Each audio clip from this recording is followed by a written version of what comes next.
All right, James Carville, one of the most prominent political minds in the Democratic Party. He is now sounding the alarm in an interview with the New York Times. Carville saying Biden's poll numbers are, quote, kind of hard to get out of your mind. Like he says, it's like walking in on your naked grandmother or your grandma naked. You can't get that image out of your mind. I've debated James, know him really well. Very nice guy, smart guy, but don't be fooled. He's a hardcore leftist Democrat. He's a left-winger. Carville is particularly worried about men leaving his party. And in a comment that will likely get him in trouble with the woke mob, Carville told the Times, quote, a suspicion of mine is that there are too many preachy females. They don't drink beer and they don't watch football. Anyway, other Democrats seem more worried about third-party candidates, especially Robert Kennedy Jr. The Biden campaign is now working overtime on a strategy to attack RFK Jr. Now, of course, no one in the Democratic Party seems to have a plan to bolster, well, the vice president's terrible poll numbers. And over the weekend in Puerto Rico, the vice president, as I mentioned earlier, seen accidentally clapping along to a group protesting against the Biden administration before someone helped translate the message.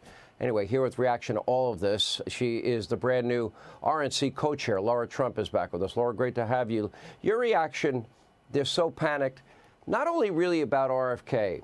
If you go back to the State of the Union address, if you go back to Joe's West Coast swing last week, what did we see that was consistent? Joe is trying to build back his base. He's down 22 some odd points with his African Americans. Donald Trump has now pulled even with Hispanic Americans. Suburban women, young people are abandoning Joe Biden. That is the core coalition base of the Democratic Party. What do you see?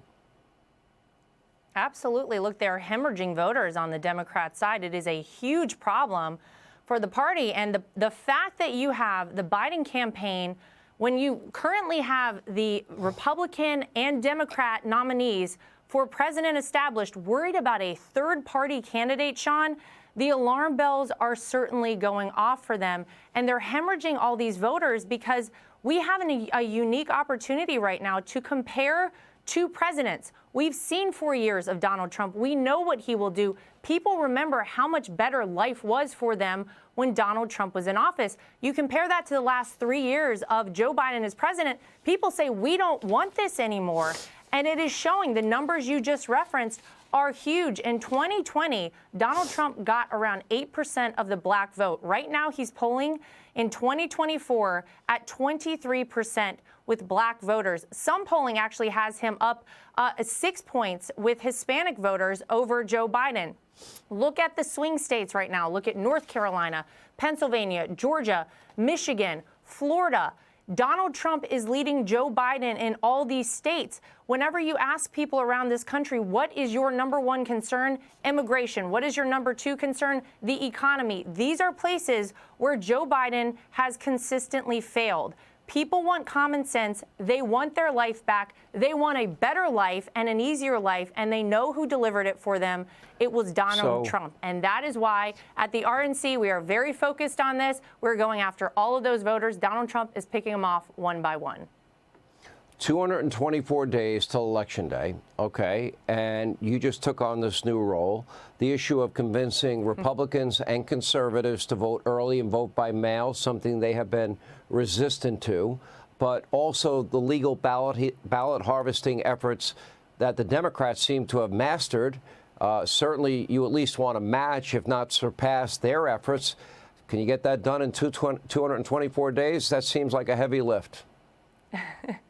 It may be a heavy lift, but I'm here at the RNC right now. Look what time it is. We're working overtime. I promise you we're focused on all of these things. We would love to have 1 day of voting. We'd love to have voter ID and paper ballots. We can get back to that place, Sean, but we have to do it by electing Donald Trump at the top of the ticket, expanding our lead in the House, and taking back the Senate. And then maybe we get back there one day. We got to play the hand that we're dealt, and that means as soon as you can go vote out there, and then you spend your time every single day from that day on until Election Day taking people to vote. We are going to have a legal ballot harvesting operation at the RNC. It's something that has never been done before.